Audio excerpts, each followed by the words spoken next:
नमस्कार। नेपाल विशेषको विशेष प्रस्तुति कार्यक्रम नेपाल टप 50 मा स्वागत छ। कार्यक्रम नेपाल टप 50 मा हामी दिनभरिका महत्त्वपूर्ण समाचारहरू सम्प्रेषण गर्ने गर्छौं। सुरु गरौं आजको टप 50। अन्तर्राष्ट्रिय श्रमिक दिवसको प्रधानमन्त्रीद्वारा शुभकामना व्यक्त। श्रमिकको न्यूनतम पारिश्रमिक 15,000 पुर्याउने घोषणा। नेपाली कांग्रेसद्वारा कोरोना संक्रमित बिरामीका लागि अस्पतालमा बेड छैन भन्नु सरकारको लाचारी र लज्जास्पद भएको टिप्पणी। संकटको बेलामा सरकारले नागरिकलाई ढाडस दिनुपर्नेमा सरकार गैर जिम्मेवार बनेको आरोप।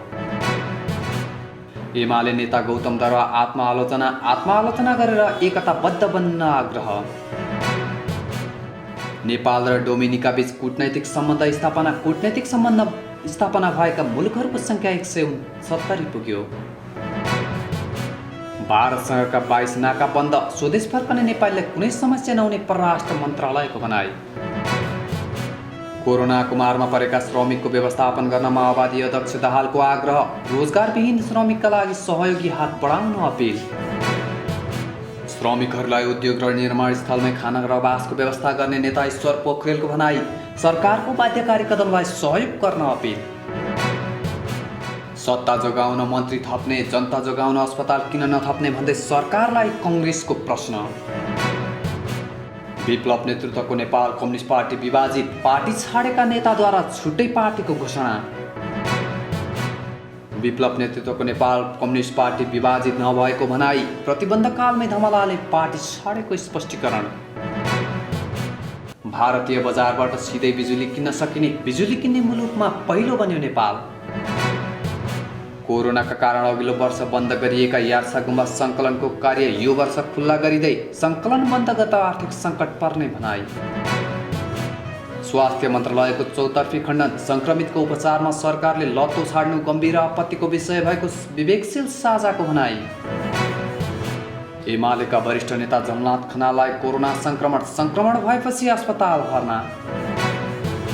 बितेको 24 घण्टामा नेपालमा थप 5,763 जनामा कोरोना संक्रमणको रेकर्ड अहिलेसम्मकै धेरै। अस्पतालहरूमा बेड खोज्दै काठमाडौँका सिडिओ र मेयर। वीर अस्पतालमा थप 500 बेड थप्न सकिने। कोरोना संक्रमणबाट गत 24 घण्टामा नेपालमा थप 19 जनाको मृत्यु। कोरोना संक्रमणबाट मृत्यु हुनेको संख्या 3,298 पुग्यो। बैंक तथा सरकारी कार्यालय सञ्चालन हुँदा सडकमा यातायातको चाप। उपत्यकामा आइतबारदेखि निषेधाज्ञामा थप कडाई गरिँदै। कोरोना भाइरस बढ्दै गएपछि थप 55,000 भाइरल रेमडेसिभिर औषधि आयातका लागि 4 कम्पनीलाई अनुमति। कोरोनाको हटस्पट बन्दै काठमाडौँ। वडाको सङ्ख्या सार्वजनिक। काठमाडौँ उपत्यकाको निषेधाज्ञामा कडाई। शनिबार लकडाउन उल्लङ्घन गर्ने 1200 बढी सवारी साधन कारबाहीमा। भारत सहितका 10 मुलुकमा उडान रोकिने। आन्तरिक हवाई सेवा बन्द गर्न सिफारिस।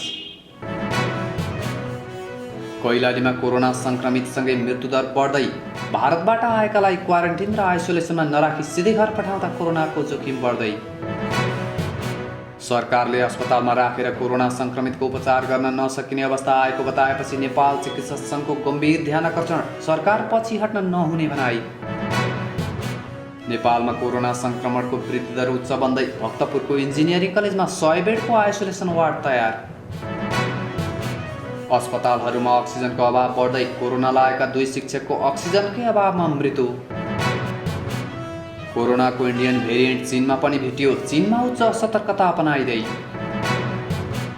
मास्कको कालोबजारी बढ्दै। विभागद्वारा 3 पसललाई जरिवाना।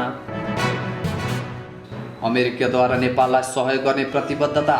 86 लाख डलर बराबरको आपतकालीन प्रतिकार्य सहयोग गर्ने प्रतिबद्धता। कोरोना भ्याक्सिनको पहिलो डोजका लागि शास्ति खेप्दै जनता। लगाइसकेकालाई दोस्रो डोजको चिन्ता। सप्तरीमा कोरोना बढ्दै। आइतबारदेखि सवारी साधनमा जोरबिजोर प्रणाली लागू हुने।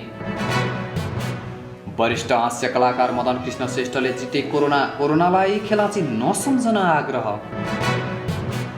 सम्पूर्ण भलिबलका गतिविधि स्थगित गर्ने नेपाल भलिबल सङ्घको निर्णय। चीनमा हुने एएफसी महिला भलिबल च्याम्पियनसिपको तयारीमा धक्का।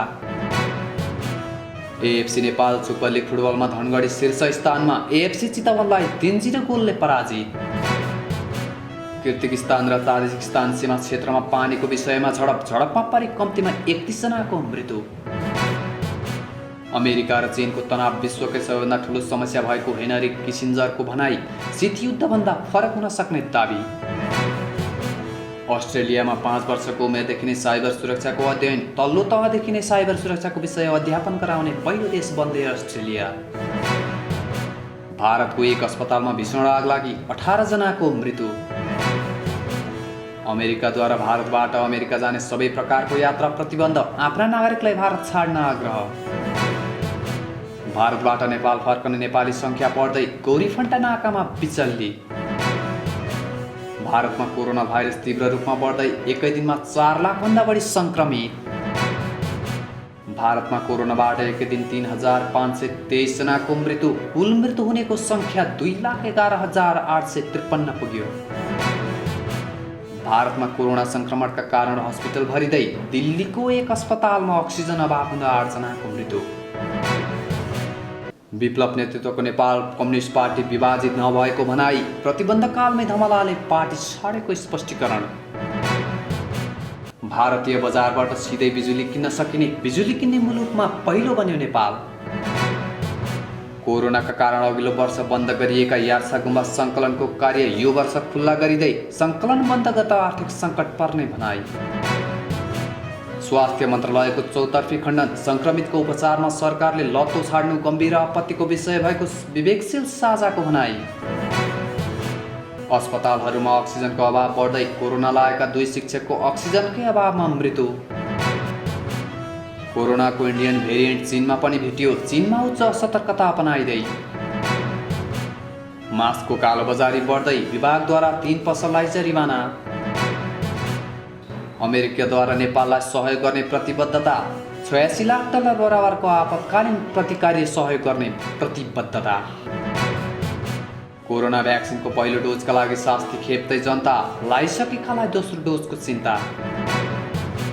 सप्तरीमा कोरोना बढ्दै, आइतबारदेखि सवारी साधनमा जोरबिजोर प्रणाली लागू हुने। वरिष्ठ हास्य कलाकार मदन कृष्ण श्रेष्ठले जिते कोरोनालाई खेलाची नसम्झन आग्रह। सम्पूर्ण भलिबलका गतिविधि स्थगित गर्ने नेपाल भलिबल सङ्घको निर्णय, चीनमा हुने एएफसी महिला भलिबल च्याम्पियनसिपको तयारीमा धक्का। एएफसी नेपाल सुपर लिग फुटबलमा धनगढी शीर्ष स्थानमा, एएफसी चितवनलाई 3-0 गोलले पराजित। किर्गिजस्तान र ताजिकिस्तान सीमा क्षेत्रमा पानीको विषयमा झडपमा परि कम्तीमा 31 जनाको मृत्यु। अमेरिका र चीनको तनाव विश्वकै सबैभन्दा ठुलो समस्या भएको हेनरी किसिन्जरको भनाई, शीत युद्धभन्दा फरक हुन सक्ने दाबी। हवस् त, नेपाल विशेषको विशेष प्रस्तुति कार्यक्रम नेपाल टप 50 आजलाई यति नै। भोलि पुनः उपस्थित हुने नै छौँ। आजलाई बिदा दिनुहोस्। नमस्कार।